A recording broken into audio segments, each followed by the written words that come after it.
this episode, we're going to talk to a Bears fan about his delusions. Because Mr. Trubisky is bad. Yeah, he ain't bad. He's not bad. I feel like bad is a strong word, bro. Okay. He's below average. I feel like below position. I feel like bad actually isn't strong enough for you. You think he's bad for real?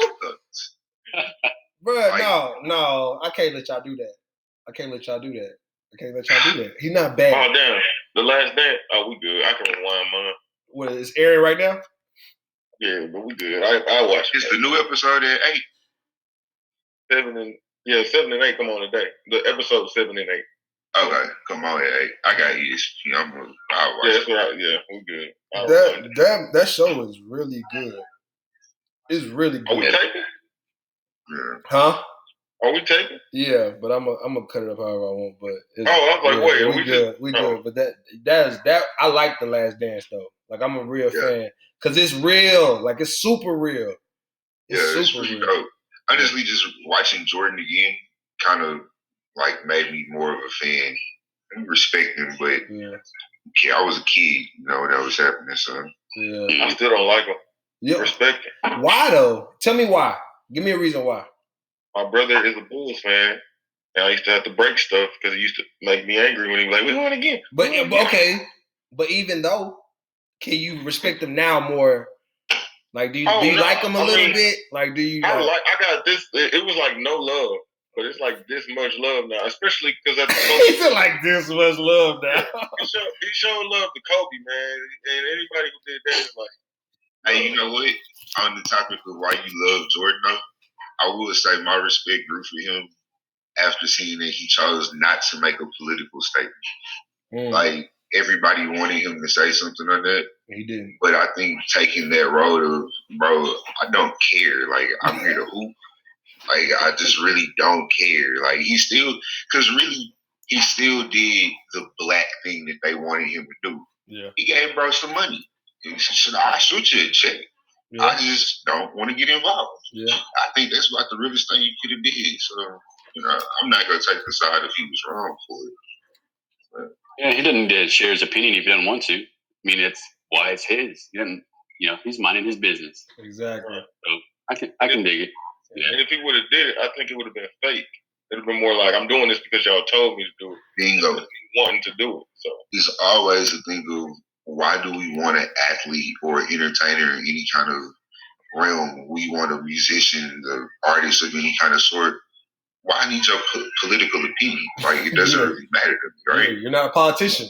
Like you didn't go to school for that. You're probably really not interested in it. Yeah. So I think it's wild. Because when I was like, man, I was like, dude, this dude only focused on basketball, bro. Like, he wasn't worried about nothing else. They try to get that man talk about Scottie Pippen. He like, I'm not like, that's not my. I'm hooping. That's what I'm here for. I'm here to make the Bulls the best basketball team in NBA. That's it. They know. I would ride for LeBron over Kobe every day when we was in school. We shouldn't even have that conversation no more. Don't nobody really come close to Jordan. All right, so I know what you think. I know what Jarrell thinks. Paul, what you think? LeBron over Kobe. Who you going with? Me and JJ have the same teams, man. I'm a Laker fan and a Cowboy fan. Just happen to be that way. I'm riding with Kobe, man. So Kobe, LeBron. I'm gonna have to go Kobe too. Not because he died or nothing like that. Because Kobe been my dog, like, mentally. But like LeBron, I feel like I respect that. I respect him mentally. Yeah, but LeBron just like he mentally, I don't know. Sometimes I just don't know. Oh, I say that when we're talking about mentally, LeBron is soft. Like, LeBron is mentally soft. I will say that. I will honestly say that he is. But I think what makes LeBron soft is being the ultimate teammate or something. Like, which I don't think it's a bad thing. But at the same time, it's a bad thing. It's to a fault. Because, you want to have the Jordan Kobe mentality. But at the same time, I mean, what are we talking about? Where do we really draw the line on that? Hitting game-winning shots, taking over games in the fourth. I think that's what LeBron really lacks at, is taking over a game before. He won't do it when it really matters. I think now he does. I think now more so than it used to be. But I think really the big thing that really hurts me about LeBron mentally, like that I don't like, is that like I just feel like he doesn't seem like a dog to me. Like he don't really seem like he'll like just get in between everybody and just like start like come on, like let's go. Like I'm trying to like he don't seem like that guy to me. I don't know why. I don't know. I feel like as good as LeBron is, I don't think he was ever actually a team captain on this team. Like he was always like the great supporting player, like just yeah. Like for real, I don't think you actually listen to LeBron pregame. Kind of let him do his own thing. Just like, cool, let's do a handshake, let's dance. Get it out of here. That's real. Yeah. Hey, but he's a role model for the kids, though. He's a great person to start on something positive. Yeah, excellent. He's a role model. He doesn't drink. He doesn't cheat on his wife. No. You know. That we know of. Beyonce and Rihanna might say different. Hey, he doesn't. Hey, Rihanna? I don't know, man. I don't know. Hey, well, guess what? He doesn't get caught. So, man, let's go ahead and get started, though, man. So, welcome back to the podcast for all the people that have, been following, listening, checking it out. K.Sloan, CEO and founder of Running Start Performance. This is the Be the Light podcast, and I'm going to let these gentlemen introduce themselves. I'll go ahead and start first with Jarrell, and then we'll make our way around however it goes. Jarrell Jones, been on about 8 episodes now. I think I'm a veteran. Vice President of Fearless Foundation. Not really much to me. I try to keep it simple. Try to stay positive for the next generation. So that's why we're on this podcast. And I guess I'll pass it to my brother, Paul. Yes, sir. Paul Garner here. It says Aubrey. If you can see the tag, I don't know how to change it, man. It's my first name. Go by Paul. Anyway, just here to spread a little positivity. Hopefully, have a good message that somebody can gain something from. Be a little bit of a difference maker for somebody. Now I'll slide it on over to my pop, Nate. Sure, thank you. If everybody doesn't know, that's my adopted white son, Paul. Adopted white Golden, Nathaniel Golden, Professor Golden. That's what I do. There you go. Teaching for a couple of years. It's really about it. Like we said, I'm just here, kind of spread my positive mind. I always got something to say. I like that. And then, real quick, I have a question for you, Nate. How long have you been teaching? 4 going on 5 years now. Okay. And actually, it'll be my 5th year in August. And you doing it out in the Fort Worth area? I'm in Houston. Oh, you're in Houston? I teach at Lone Star College down here, one of the community colleges in the area. Okay, that's cool. That's super cool. So my first time playing football in Pee Wee football, me and this guy played with each other. Oh, yeah? Yeah, we grew up together. Oh, y'all go back to sandbox, huh? Sandbox. Yeah. Okay. 6, 7 years old out there blocking people like this. Titty blocking. Yeah. So, there you we go. grew up together in Houston. I lived with them long enough to know they had the greatest Pee Wee football team of all time. Oh, so you know all the details, bro. Nate was the time before that. I left after that. Okay. They was Cowboys. I couldn't beat it. Whatever. You said what? They played for the Cowboys. I couldn't be there, man. Couldn't be there. Mm-hmm. You ain't want none of those problems. That year. Yeah. So, man, I'm glad I got y'all on here. Man, it's a blessing to be able to get quality cats on here. We always love to bring y'all on and welcome y'all. And then we can go ahead and get started, with the first topic. Y'all put in some topics, so we can go ahead and get started. Only thing is, I didn't address it at first, but we do everything we do without cussing. We just make sure we keep it real G-rated. For everybody, we want, loved ones be able to tune in and not get baptized with the words we're using. So, so we good. All right, the first thing I kind of wanted to bring up, it wasn't the first topic I wrote down, but Nate, you said you like this one, and I really like it too. Happiness is a choice, so choose it. So I think I always said that in my eyes, happiness is like, or being happy is something, that you choose. But I always said my word was joy, because I feel like nobody can take joy from you. Nope. So joy is something you have inside of yourself. Like when you're full of joy, it's like somebody can talk about you Somebody can say something bad. Somebody can talk about your family, wreck your car, anything. You're just kind of like, hey man, I'm here. I'm alive. You just appreciate what you have. So I try to stay joyful. That's my word. I know happy, joyful. People think it's the same thing, but I think it's a difference in it. Nate, what do you think about that, Nate? I think it's a big difference. I always like to say that I think happiness is a byproduct of an onset of an event. Whatever happened made me happy. I just got a new car on the 1st. Made me happy. Early birthday person, like, okay, cool, I'm happy about that. Yeah. It's not that I was upset earlier that day because, like you're saying, I was joyful, right? Like, I'm happy, I'm alive, I'm joyful. But a new event happened, raised my happiness. It's a perception thing as well, though, right? Whatever you perceive, I think is kind of what makes you happy. We was up in Stephenville, right? We could have perceived it as absolute worst thing in the world. But we also could have perceived it as, we getting a college degree, positive and negative. Look at the houses that we live in, right? We really ain't living in no great houses, but y'all had, a 3-bedroom house? Mm-hmm. I had a 3-bedroom house. That's something that a lot of people don't really have, right? Yep. So it's a perception kind of a thing. I remember sitting in the living room telling JT that one day, like, bro, look at what we really have. 3-bedroom house. We got central air. We got running water, all of these things, right? If we never actually get more than this, think about how far ahead of the game we are. Think about how many people we really doing better than.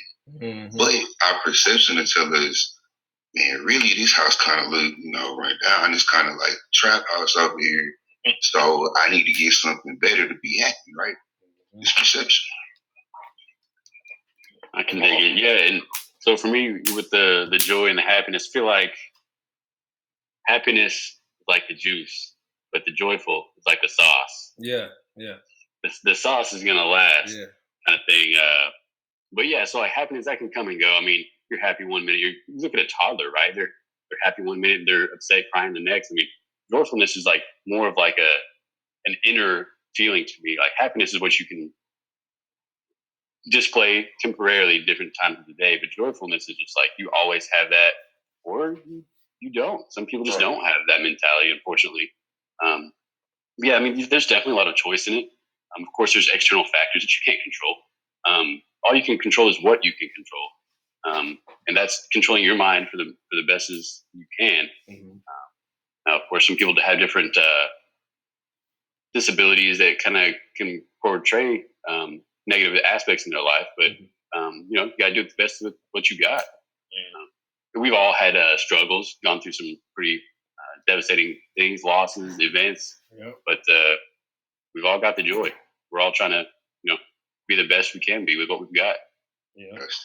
And to add to what you're saying, Paul, like when you say about the happiness being like fleeting, you know what I'm saying? Like kids, they're like happy, then they're mad and things like that. So I think of, when you think of happiness, it's kind of like that, you can fake happy. You can put a smile on, like, I'm happy, like, hey, but like to have that inner joy, I can even be upset at something, but really be joyful. Like I'm happy. I'm like joy. I'm full of joy in my situation. Like Dre said, you like joyful, like strong. It's like an emotion versus like that fleeting feeling, like that little feeling. So when I'm thinking about it, man, it's like Nate, you said you chose to see how your living situation was because you was like, man, we so much further ahead than a lot of people. I think working in the mental health field and working with a population that was lower, and seeing like what they didn't have compared to what I had, it kind of helped me with that. Like being able to get out of those, I guess, depression spells because we all have them. Sometimes we go through times. Yeah. Completely agree. I think I did it for maybe 4 months. I worked in an assisted care facility. Yeah. It's just like it changed my perception on everything. It's like, really, how do I complain, bro? Yeah. Like, how do I really open my mouth to complain anymore? Yeah. You being selfish. You being like, you feel like you being like childish and saying that this is an issue when there's somebody that literally day to day they are struggling, like simple and stuff. Wants to do better and can't. Like that's the crazy thing. Yeah, it's a lot of people who don't want to do better. People just straight up don't care. It's people who want to do better and can't, and that's the hard part. Yeah. And especially when you're talking about, situations where people get incarcerated. People get incarcerated, and then at that point, once you're incarcerated, then now your mindset, and I haven't been like incarcerated, but your mindset for my family members that I talk to, you have to find that inner peace. You got to find a different type of normal than the normal that they would have out here as a person out here in the free world. So you got to find joy. You got to be able to find joy inside yourself to be able to keep yourself right and then come back out here and be productive. So that's kind of what I think about, and just different situations that I just think it's just, we got to be conscious, brother. We are making these choices, because when you are choosing to be positive, to be happy, to be joyful, then more than likely you're more productive in your work life and you're more productive in your family life. People, you're more pleasant to be around. You know what I'm saying? Now, these people that aren't choosing that, what you look like you don't agree with me. Tell me what you thinking, Nate. Oh no, my dog is outside. I like, you don't agree? I like, you think so?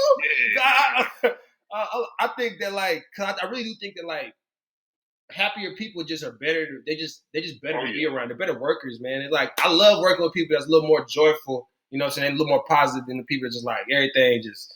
Oh, I hate that. I don't like that. Why they be doing that? All this, all that. And man, our boss be tripping. It's man, I don't want to hear all that. I literally start distancing myself from those people because they start taking away my productivity. I start wasting my energy and doing what you doing, which is complaining the whole time. And it ain't changing nothing. You know what I'm saying? Spinning your wheels while they just keep complaining and griping.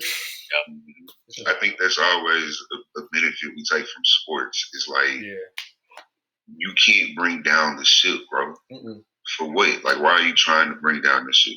It sucks. We know it sucks, but let's get through it. That's what teamwork does. That's what lean on your brother does in those situations, right? So, yeah, I feel like sometimes in team sports too, there's even some coaches that take pride in being a common enemy. They want to be that bad guy, just so the team ends. You know them coaches that we just get I want to just they just make y'all come together though, because Coach so and so be tripping, so we're gonna do this in spite. So I think it's important that you don't take those negative experiences and not use them, bro. You got to use them instead of let it make you just complain. Because at the end of the day, you being all sour about it, ain't gonna do nothing. I mean, right? You might as well go and use it. I used to be around this older guy, and every time I called him, it was one of my granddad's friends. I'm like, "Hey man, how you doing?" He's "Just happy to be in the land of the living." There you go. He was always just waking up. He was joyful. He's "Just because I woke up, I'm joyful." Yeah. So that just kind of taught me, hey, even if you wake up, like y'all said, if everything crumbling down, but you walking around and you have a chance to redeem yourself, even if you messed up 55 times, but you have that chance to redeem yourself. Just having that chance, you should have joy in your heart. So that's what I'm thankful for is the chance. That's the key word, because you have a chance, bro. No matter what probability, I don't do the math, right? What I know is that when you tell me probability and you don't say 100%, so you're telling me there's a chance, bro. Regardless, I might lose, but it's a chance. One thing that really changed my mind, maybe not changed my mind, but added to my confidence with staying positive and seeing the value of staying positive. Probably the best person I've ever met in my life. One of my friends named Greg. I met him at my old job, and he has cerebral palsy. Forgive me if I said that incorrectly. He's also got some sort of disability mentally as well. But he's there enough. You can have a conversation with him. You talk about anything with him. He's very Christian, the most Christian person I've ever met. And so one day my grandma passed away, and I was pretty bummed out about it. I wasn't super tight with her, but I was pretty bummed out about it. Then 3 weeks later, his mom passes away, and I hear about it. Going to the meeting for the day, and then I walk out, and I was going to go, say, hey, apologize, or not, I'm sorry for your loss and everything like that. And so I go and I see him in a room by himself, and I was like, hey, Greg, how you doing? He said, I'm doing great. The Lakers won last night. And I was like, yeah. The Lakers. So we just kind of talked about it for a little while because, I didn't want to bring it up before him, but eventually he started talking about his mom, and he said, and you could tell the belief he had in his own voice and the words that he was saying. He said, she's gone. I'll miss her, but I'll see her again one day. the absolute confidence. He was like, yeah, it's okay. I'll see you, you know. And I was like, wow, he can stay positive. The morning that his mother passed away, he's at work. Why are you even here? Yeah. We made him leave. But the fact that he was like that, and so we go to his mom's funeral, and the speaker, I guess he's the head of their church, or one of the heads of the church, and that they've been going to for years and years now. He talked more about Greg in the service than he did about the mom. He said that you can tell a lot about a person by their children. And he said, Greg is the finest man I've ever met. And for like a pastor to say that is just amazing to me. And I thought like, wow, that's correct. That's the same with me. And you know, him, but being a pastor, you met so many Christians throughout your entire life, thousands of people. And for him to point out Greg as the greatest man he's ever met, it's like, wow, that's so for Greg to be positive and stay in his faith through, you know, one of the worst things that could happen to him, like I can't let things get me down. Yeah. So since then stuff just rolls off, man, and nothing bothers me too much anymore. That's real. That's real. It's usually somebody that showed you how to do it, and you see it, and it's like, man, if you can do it, it's like, thank you for showing me that, because now I feel like I can do it. Give me the code to success, man, and I'll run with it. Yeah. So I've been doing it ever since. That's real. It's critical, bro. Good. It's critical. Paul, I wanted to talk to you because you brought this up, and this is like I actually, you told me yesterday the importance of surrounding yourself with people from other walks of life, like culturally diverse, because you came from a small town, Granbury, predominantly white. That's where you from, Granbury? Granbury? We got some Hispanics. All right, salt, mate. Yeah, man. So so college to me, I learned a good amount of stuff in my classroom and everything like that. But I learned so much more with living with JJ, Nate, Terrence, Juice, you know, Marshall, everybody. Because I remember, you know, when I first walked into the apartment, I saw like Nate and then JJ shirtless, and I was just like, oh. Wait. The funny part about that, though, okay. that is so crazy, and why I knew you was a real one, though, because the day before, there was another white dude came in and the very same thing happened. Never saw homie again. There you go. Never. I mean, dude, door opens. We waking up. It's like afternoon nap, finna get ready to go out or whatever. I got a fro at the time. Beard is way bigger than this. Probably looking like jail. So I walk out shirtless, probably sagging, like just looking rough, bro. Dude looks and is like, no, wrong place. Never seen him again, bro. Paul came the next day, seen me. What's up, man? I'm Paul.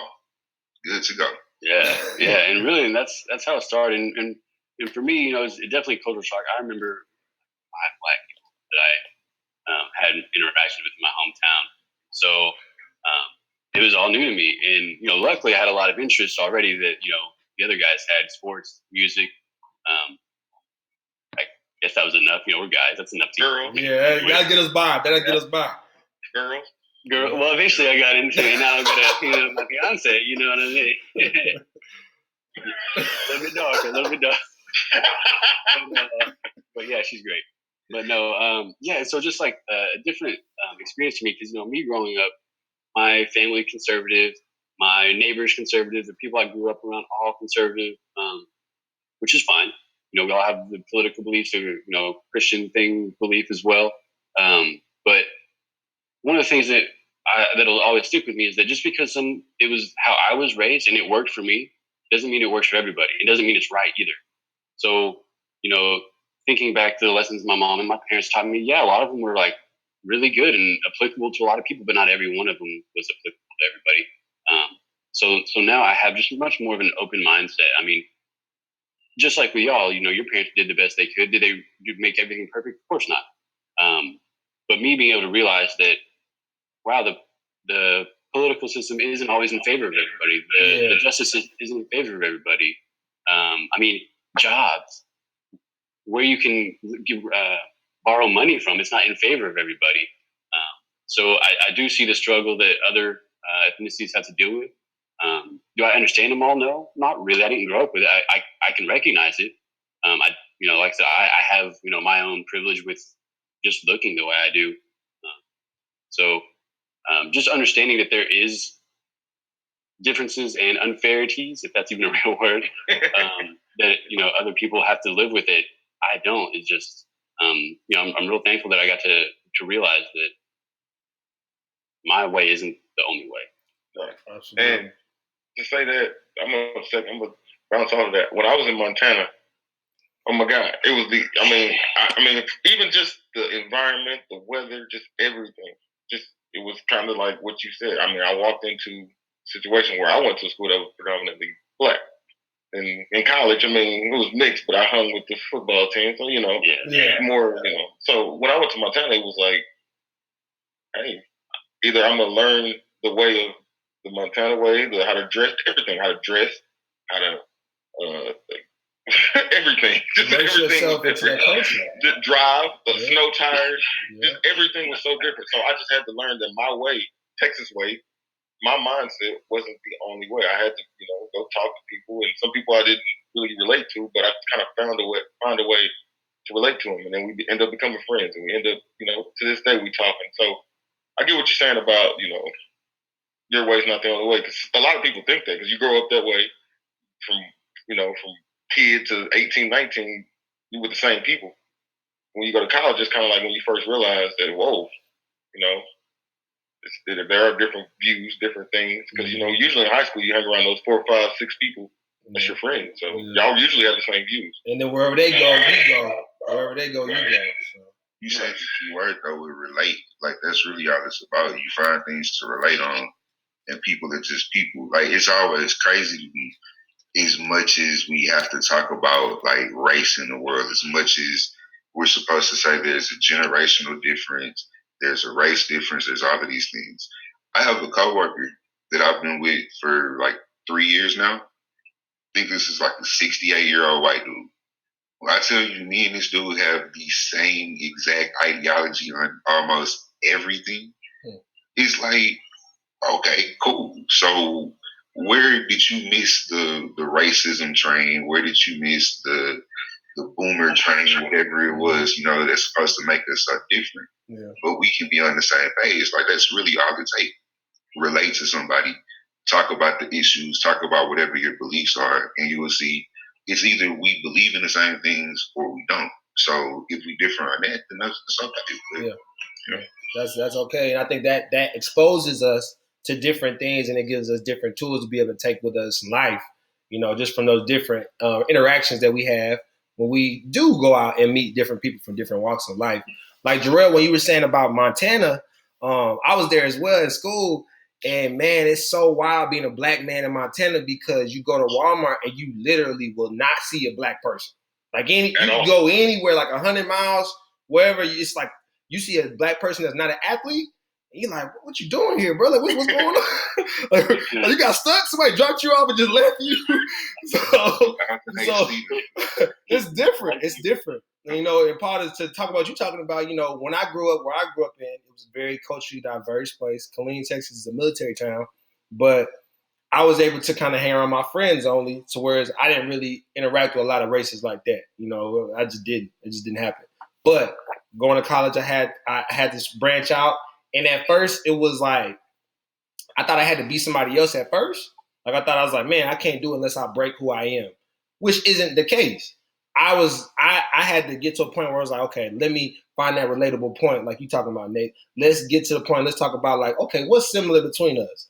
Boom, we got this common ground. Now, when it starts to become, it becomes more relaxed. It's more natural. Now we just sitting here conversing. Now it's like, hey man, like, you like working out? Like, come work out with us. We work out this time, every day or whatever. Okay, cool. Let's go over there. We play 2K now. Now we all playing 2K. We chilling. 2K usually was the icebreaker for me. Like, if you play 2K or Madden, bro, like we cool. Like, we boys. Like, let's play. Like, I'm Just the other day, my fiance was laughing at how easy it is for dudes to make friends. Yeah.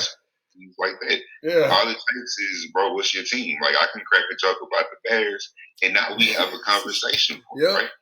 It's so simple, and that's really all it takes is doing a little bit of communicating you can break down so many barriers. Like, it's really not a hard thing to do. Now, I would say this though. I think the problem is when we start to build these, and it's like a defense mechanism. It kind of is like how we protect ourselves, but when we build these generalizations of how this person might be already, and we don't ever reach out to even talk to them because we think, okay, they probably not. And that's where I think the problem comes from. And I think we can't give that to our younger generation because they get it from us if we give it to, you know what I'm saying? We give it to them, they give it back. Realest thing I ever heard a coach say about something just like that, and excuse the one word. He said, when you assume, all you do is make an ass out of you and me. Yep, that's right. That's it. That's all assumptions do. Right? That's all building those barriers, having those preconceived notions do for you. So. 100%. It's crippling. It cripples the culture. It cripples everything. You know, just because you met one person like this does not make everybody that kind of fits that profile to you like that. That is not true. And I think we really got to get away from that. You know what I'm saying? We really got to get away from that. I like that too, because you know, in school in Stephenville, especially when I first started living with you guys, all our friends black athletes, and so for me, eventually that's okay. Stephenville, my friends, black athletes. So when I would meet a black guy that wasn't on a sports team, I remember asking, you know, I don't remember who it was anymore, but like, oh, what do you play? I don't play sports. Like, he didn't think about it. It was just like so that fits because I mean, you know, part of my learning experience, my learning curve. No need to assume on anything. Yeah. And then I see it, even beyond college with some of my black friends I would work with. Like, oh, you're tall. You look like you play basketball. No, I'm just tall for no reason. Yeah, just tall.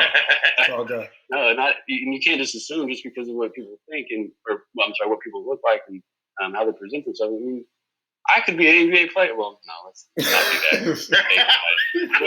AJ is in the league, bro. What'd you say? AJ Barrera is in the league. AJ Barrera hooping. He's also a freak athlete, and I'm breaking that. Hey, he's 5'7", bro. And he can dunk. Well, he could. I don't think he can anymore. Steroids, bro. Come on. Steroids. Give me on it. But mainly just keep away from assuming as best you can. Yeah. And I guess that also, to me, goes in. It can be a fine line with assuming and then profiling people. Mm-hmm. So it's a dangerous game. It's best not to play. Really. Yeah. Right. Yeah. And it's crazy you say that. I was in the library at Tarleton State University, and a lady came up and she said, "Hey, what sport do you play?" And me being me, me having my smart mouth, I said, "I don't play sports." Mm-hmm. I said, "I'm just in the library to learn. I don't play sports." And she looked like sorry. I was like, "Yeah, it's all good." I was like, "I don't play sports." So I don't know. It just I don't know. I never liked that question. Yeah. So I get what you're saying. It's like, because some people don't. There's some students around here that don't play sports. So, bro, what I get a lot. I get, when I tell people, I'm like, before I tell people what I do, they be like, "So what do you do?" And I be like, "Man, I'm a teacher. I teach 8th grade." "You do not look like a teacher." And I'll be like, "What a teacher look like?" That's all I want to know. What does a teacher look like? What do you want me to look like as an 8th grade teacher? You want me to be older and a lady and white? Is that what you want me to be? Mm-hmm. That's pretty much what you want me to be? I don't know. I don't know what you want, but I feel like we have to get away from the generalizations. Just be open. You could think it, maybe you thought it, and then just drop it. You know what I'm saying? If you had it in your head, and once you get to asking me questions, just drop it. Let it go. And I try to do the same thing. I try to be as open as I can with understanding people, man. If I want to know about you, then I'm gonna hey, give me what you got. Who are you? I'm not gonna give you, any of my preconceived notions. Just give me what you got. And then from there, I feel like it makes the relationship more real. Because now I'm basing it off of just what you've given me. It's not based off of nothing I built before I started talking to you. You know what I'm saying? I try to keep that, completely authentic as authentic as possible with that. That's possible, yeah. And one thing that will help people continue to do that is understanding the word nuance. There are so many different levels and layers to people. You can't possibly think it's even fair to say, okay, I've seen a black person do this, I've seen a white person do this, so this is what white people do. How? Like, that's it. There's too many people in the group. Like, let's play the numbers on it. So, yeah, that's real. That's a real topic there. Well, y'all are some successful, educated young men. You know, I feel like y'all all had to do this at one point. So, Kerry, I'm coming to you first. This one. How do you feel about the importance of networking? Networking, man. So it's funny you said that, because you know how I am, bro. Like I'm. Hey, what's good? What's up? How y'all doing? Like, you know, talk to anybody. You'll talk to anybody. I'm not like that. I try to be, but you will. But, you know, for me, bro, it's like, you know, it might be a little bit of what I got from my dad too, but it's just like, man, everybody got something to give you. I feel like everybody has, you know, their own little treasure that if you meet somebody and you really talk to them, you might be able to get something that you can have for the rest of your life. And I think sometimes when we talk about networking, I know people think about professionally a lot, like, okay, go out and shake hands and grin, what they call it, grip and grin, you know what I'm saying? They think about that. But I almost think about networking as like, even like kids, like, I would talk to a kid so quick, bro. Like, we'll be, if I'm at Walmart and I see a little kid like wandering, you know what I'm saying, looking at stuff, I'd be like, hey, how you doing? And they just look at you, and they be sometimes like some kids that turn around like, or they'll be like, but you know, when kids give you reactions, sometimes somebody say stuff that's like real. Like, they'll be like, oh, I like your shoes. I'm like, man, thanks, I like your shoes too. And it's just so like authentic, like I said before, like just the networking thing is like when you reaching out to different people, you just get those different experiences and you get to build, bro. Like, you get to really put those in your toolbox and then be like, okay, boom, like I got this from this person, cool. Like, I'm continuing to stay open, because I think when you don't network as well, it kind of keeps you out of certain rooms. I think it makes you a little resentful at times when you're not a good networker. You know what I'm saying? You can't really reach out to a lot of people, so you think that group, I can never get in there. Like, so I'm gonna give y'all one of my own experiences. Like, when I was coaching football, like, you know, in the college realm, I think some of my coworkers, I had one coworker that was real resentful based on the fact that he thought that, you know, he thought he could never level up from where we were because, you know, just because he was black. And he didn't really want to go out and reach out and talk to anybody else. Like, he just was on his own thing. So he like, you know, I'm gonna go talk to you. And I was like, bro, you got to talk to everybody. Like, you got to be able to network with all the anybody, because they have something to teach us. But having that inability to be able to network is what's crippling you mentally. It ain't really about, you know, what you think it's about. You know, and I'll let y'all touch on that a little bit. But I think it's important, man. I think it's important. Networking, you got to be able to reach out and talk to everybody. I think networking in a professional sense is more important than your education most times. Yeah. I've seen so many people get jobs off of, oh, I know this guy. Okay, cool. Well, all right, now you're hired. That's all it takes. So I think that's simple. Like, but on the personal side, bro, like you said, what you can take from people, that's huge. Like, you can always take even the smallest thing from a person. You never know. Like you were saying about the person that you were talking about. You can take that positivity from somebody. You can. I've literally taken most of the math that I know from Jordan. Like, I don't do that. So you can take whatever it is from whoever, right? So always reach out. And I think that's just also part of being a kind-hearted, like kind-spirited person. A lot of people walk around with the mug on, stank face all the time, right? And it's really like, for what? Like, I get it if you're upset because of something. Like, you could be upset. You have your rights to be upset. But if a person is just like, hey, how you doing? Why can't you acknowledge that, bro? Why? Like, what's wrong with that? You know, what does it cost you? I hate that. I think that kind of just, I think it really take away from your humanity when you're that cold. Right? So. And what's the problem with initiating that? How are you doing?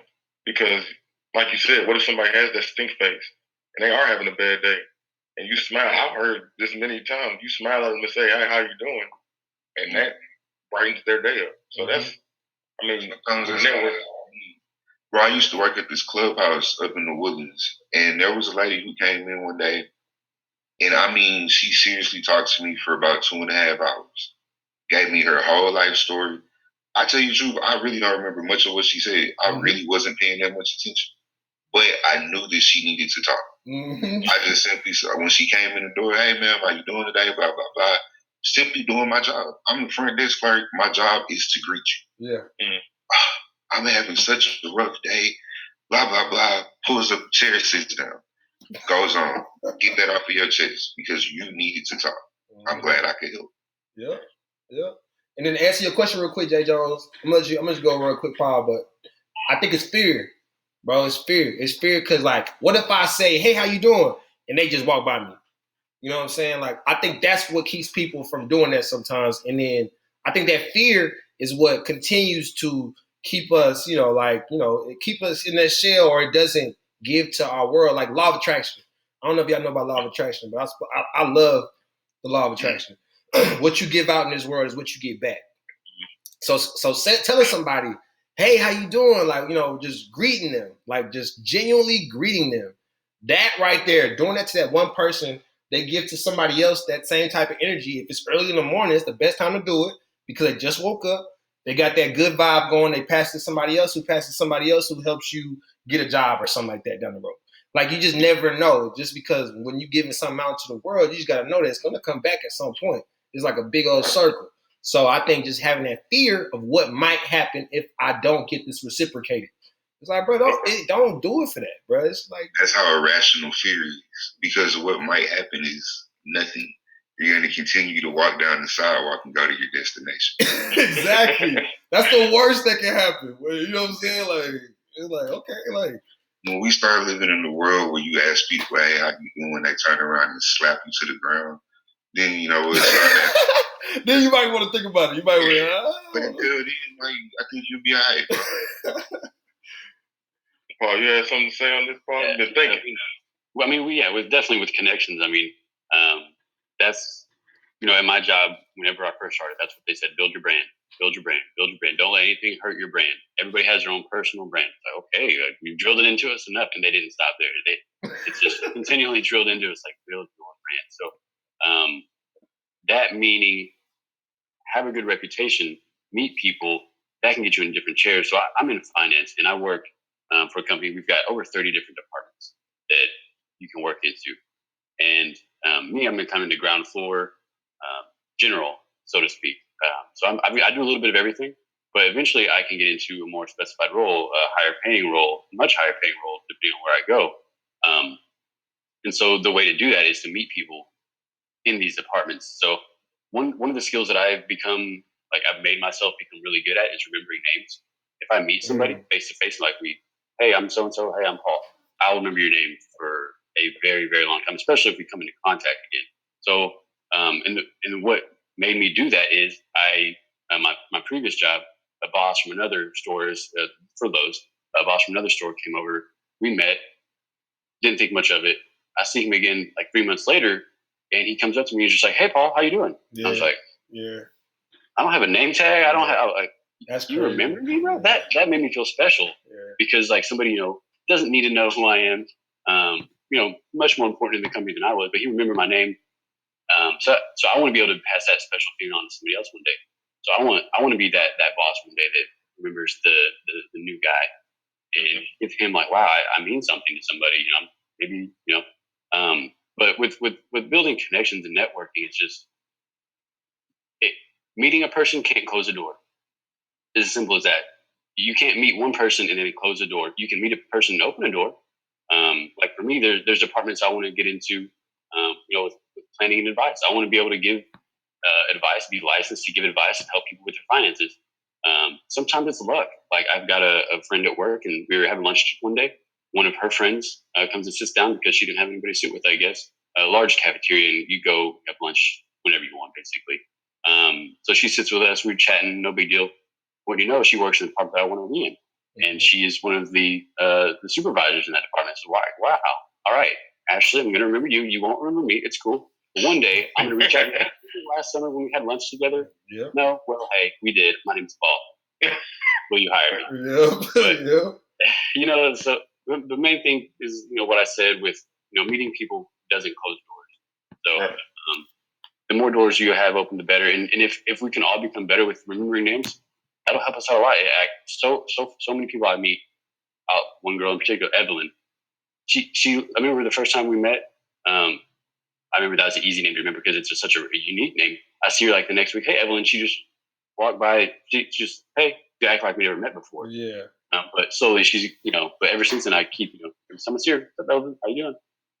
So keeping any door open. I think that really does mean a lot to people being able to remember their names. I notice that with my students all the time. It's hard. And I know I was kind of guilty of it, like my first 2 years teaching. It's like, all right, I got 4 classes with 25 kids in here. I'm not going to remember your names. And I would tell them that, like, I'm not going to remember your names. I'm not going to try. Okay. Honest. But now it's like, I go through it and I'm like, look, give me to the midterm. But I'm trying. I'm going to try to look up. I want to see who's saying here when you call your name. Call you by your name if I remember. And you just get a little bit better engagement in the class. Yeah. We're coaching too. Yeah. Because, Gary, we had Hardin Simmons, we had 155 kids. So some of them would be like, you don't even know me, coach. And I'd be like, your name's blah, blah, blah, blah. And they'd be like, it's like, you do know me. And I'm like, yeah, I know you. I know. I don't have to say your name every day. I don't know your name because I don't say it every day. I know your name. And if you say their name one time for the rest of the football season, hey, Coach Jones. Hey, Coach. Hey, Coach. Hey, Coach. Yeah. So you're right, Paul. That's really, I've never even thought of that, Paul, but that's huge. That's huge. No, I thought of it as well because, man, I used to be, like, really, really bad at names, like you saying, Nate. But, like, Paul, I had that one boss that, like, was, hey, how you doing, Kerry, after, like, so long of seeing them. And I was like, how did you remember my name? Like, it was so warm. It was just like, man, like, you really do care about me, huh? And when people know that you care about them, like if you get into an administrative role and then you have people that work under you and you calling their names out, like anytime you see them, they're going to run through a wall for you. I mean, at that point, because now you building that trust, and now after you build that trust, and that's when you start to see crazy stuff happen as far as like with success, and So I think that's big. That's super big. That's why I was like, man, like that's big right there. Like I really need to get better. I'm thinking about it now. I'm like, I gotta start remembering that because I'm so bad. I'm real bad. Like, I'm real bad. So I'm trying to get better. You planted the seed in me, Paul. No, that's what this is for, though. Straight up. You can't do anything but open the door. I might write that on my wall. You can't do anything but open the door. That's in the mirror. In the mirror. But all right, Paul. I mean, you don't have to go into detail because I know some things. But if you were talking to a 16-year-old, 17-year-old kid, telling them how to manage their money, you don't have to talk about where you work or anything. Yeah. What you would do as a 16-year-old, 17-year-old kid, or even 18-year-old kid, or even a 22-year-old, a young person going into life. A 29-year-old kid. Maybe a 29-year-old kid. All right. Anybody who needs to manage their money. Yeah. How would you? I mean, with that, the things that I wish I could have done whenever I was younger, the cheesy way, just save money. Doesn't even have to be invested. It can be invested, of course, but saving money, trying to stay out of debt as much as you can, investing in yourself, of course. So, like, if it was me going back, I just graduated college, I got my first job, I'm making a little bit of money every 2 weeks. Instead of renting the most expensive apartment I could find that was the nicest, why not get a decent apartment? Save me a couple hundred a month. And then instead of going out to eat all the time, why don't we just eat at home? And so Susie and I have been doing that, and we've been saving up thousands of dollars a month because we're living well below our means. So the main thing, live below your means. Pay off your debt, number 2. And number 3, invest in yourself and beyond just, education. At this point, we've already graduated. So get an IRA, get a retirement account. You can put up to $6,000 a year in those type of accounts, and the money grows tax-free. So if you put in an investment in company ABC and you put in $100 and next year it's worth $1,000, all that money is tax-free. Mm-hmm. That's your money that you're going to have when you retire, or you can take it out early, but don't try to be fancy. Don't go out, buy the most expensive car. Pay cash for a car if you can. But really the biggest thing I would do, again, definitely live below my means, because I had to get a luxury apartment. I had to get a nice-ish, at the time it was a new Corolla. Yeah. It's $18,000. Was that a good investment? No, I could have got a $10,000 car. I got an $8,000. But living below your means and saving your money, because you wouldn't be like me now trying to spend several $1,000s on a wedding. I used to that on the house instead. Both of y'all. Had that made a long time ago, man. That's the advice you want. Start saving when you turn 16, bro. If you even planning, start. Right. My mom used to tell me, save $20 a check. It's something. Mom, that's not going to do anything. I'll make money when I graduate. I'll make plenty of money. I'll make 6 figures when I graduate. Yeah. It's still not happened yet. It's a dream that we all think. College, 6 figures. At least I did. I was like, business school, 6 figures, hand in hand. Nah, bro. That's not the way it is. It can be. It will be. But as of now, it's a process. It's a process. Give up on the process. Man, I know. I had a mentor, man, that used to tell me, bro. He used to be like, Kerry, he's like, I love you, but you need to act your wage. So he used to tell me, act your wage. You're like, stop spending all this money. He's like, man, you come in here with lunch every day. I'll come in, bro. I'll come in with the we used to have a little calf area. I come in with the big old burger, the double bacon with the fries. You know, so I got fast metabolism, so I ain't worried about it. I'm spending like $10 like every time I get that meal, and then I get the drink with it, and then I make sure, I later on I get off work, I'll buy food, and he just like see me like, man, youngster, you gotta start acting your wage, man. Stop spending all this money. He like, you need to cook, prepare some food, bring it to work, so that you're not spending all this money when you get to work. Like you need to start, having your groceries, grocery list, get your groceries at the beginning of the month, slide it out, and that would be what you're eating throughout the month, and then, you re-up as you go. And, I think that's the big, thing right now for me. I'm continuing to work on is just, I'm trying to eat out, man, especially with the Corona stuff going on. Ain't no reason. I don't even want to go out there and eat other people's food anyway. So, it's important. Bro, I've saved so much money during Corona. It's been crazy, man. That's the thing, having the time to cook, really being free. I've been on the grill 3-4 times a week. I ain't got nothing else to do. On the grill. Cool. So, throw some links on that.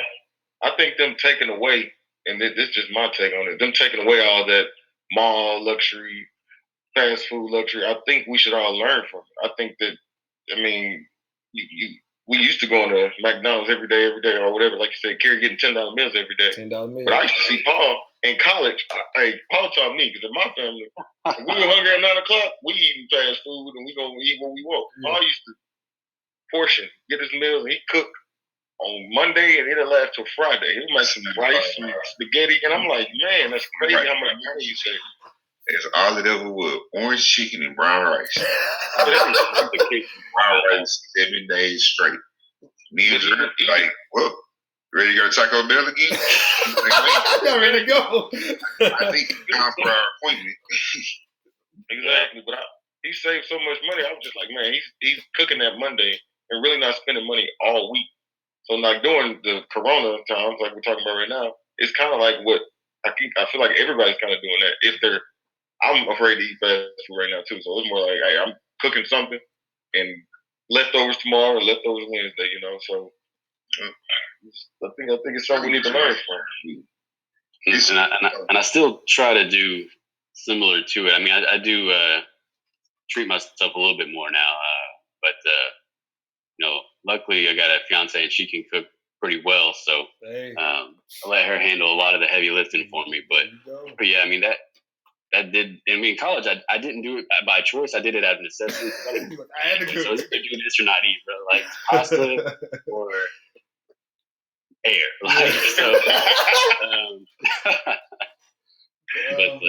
Yeah, I still try to. Live below your means is the biggest thing. You don't have to show you got money. I got more money than a lot of people that I see. Posting online that they bought this, they bought that, but. All right. Well, if something goes wrong, I can pay to fix a big problem if I need to, and that's really build a net worth. You buy the new shoes, you buy the new jewelry. That doesn't increase your net worth. No, it doesn't. Cash and good assets increase your net worth. So that's kind of what I'm trying to build right now. You know what I'm saying? I'm here for a good time, not a long time. It's like, bro, let's extend our good time. It doesn't have to be a great time right now. Yeah. Pretty okay time. Yeah. That's real. Oh, no. Man, I tell y'all this, man. This man, Jarrell, has definitely, for sure, been the driving force behind me saving a lot more money than I have in the last 5 to 6 years, just because, he, like you said, Paul, I don't know if he picked it up from you or where he got it from. This man frugal. When he don't want to spend no money, he is not gonna spend. I'll be like, bro, you trying to? He's like, nah, I mean, I'm good. I'm like, you good? Like, he's like, yeah, I got all that at the house. I'm like, well, all right, bro. Like, and then I was like, man, like this cat really does. Like, I'm not gonna talk about. I'm not counting your pockets, but I know you got money though. And I was like, man, how is he? Oh yeah, he don't never do nothing I do. I was like, that's how. I was like, let me start like doing like minimizing and like trying to like just do what I need to do. Like pay for what I need. That's it. Like cover my needs, and then everything else just accumulate it and do what I want to do with it as far as with the assets. Try to make plans with that. I'm trying to make plans to like have money for my daughter. My daughter right now, she's 8. So I want like, later on down the road, I want her to be like, man, Dad, I appreciate, what she probably won't say, but I want her to think it at some point. I appreciate everything my dad did for me to set me up, because like he was, saving all this money for me, building it up in these accounts and doing what he had to do. Like I'm trying to do that now. So it's like, I know I'm not too late, but I'm just like, just now I'm just kind of like, okay, let me just be consistent with it. And that's the big thing. One thing that I see, like you said you were going to try to leave for your daughter, in an IRA, individual retirement account, I see so many people inherit and their parents' retirement account with $10,000, $50,000, $100,000, $400,000, and they get all that. That's theirs. That's passed to their children. That's life changing. Imagine getting $100,000, when your parents pass, much later in life. Let's hope, but that's what I want to be able to do. I don't want to, have to have my kids pay for my funeral and, chip in money to buy me a casket. I want to be able to leave them, hey, pay off your house, pay off your kids' tuition, pay off, the XYZ, leaving generational wealth is cliche as it is now. I mean, it can be done a little at a time. It doesn't have to be leaving $1 billion. Just leaving some kind of a nest egg, bro.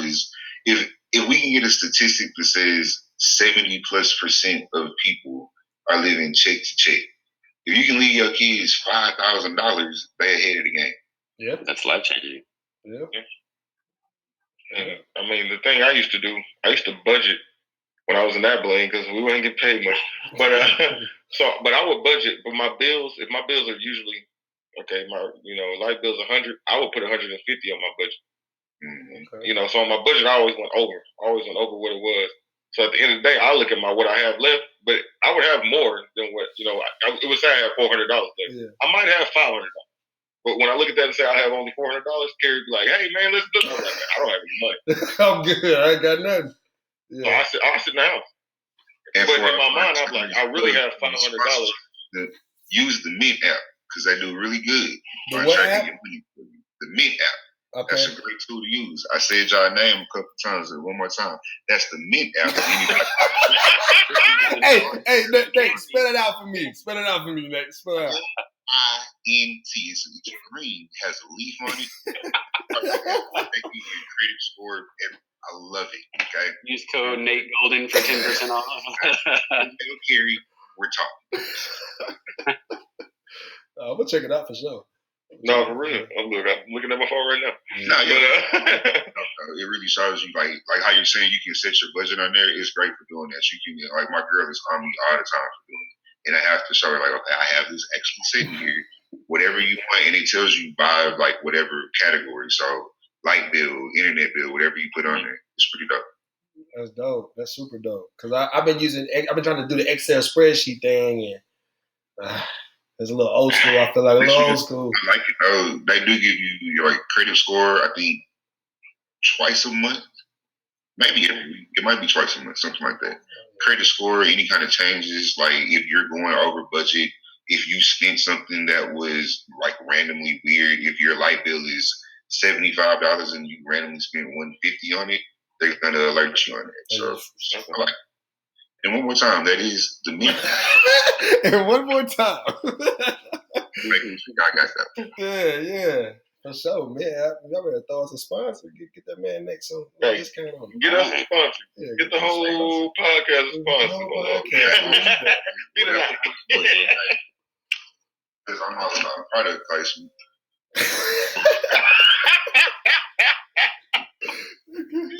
Hey, for real. Nah, if you're on the Ozarka, hold on. Look. Ozarka. Oh my God. Niagara. Yeah. Rest in peace. Living within my means, I got that great value, that hill country. You feel me? Like I It is. No, that's good. I mean, that's really, Kerry. That's what. It's been so positive. That's the topics I want to. We good right there. Nah, that was it. I mean, y'all solid, man. I appreciate y'all bringing that insight, man, because a lot of that stuff we talked about is the stuff that, I mean, I needed to hear. You know, like I want to hear that stuff. I want to be able to grow from this as well. So that's why I love being able to have a conversation with quality guys, because all of y'all doing things that, you know, I can admire and look up to. And hopefully y'all got something from the podcast as well. J. Jones, always consistent. That dude right there, he a jackhammer, man. He a jackhammer. But I appreciate y'all, man. I appreciate y'all coming on here, and we out, man. Appreciate you. Thank you.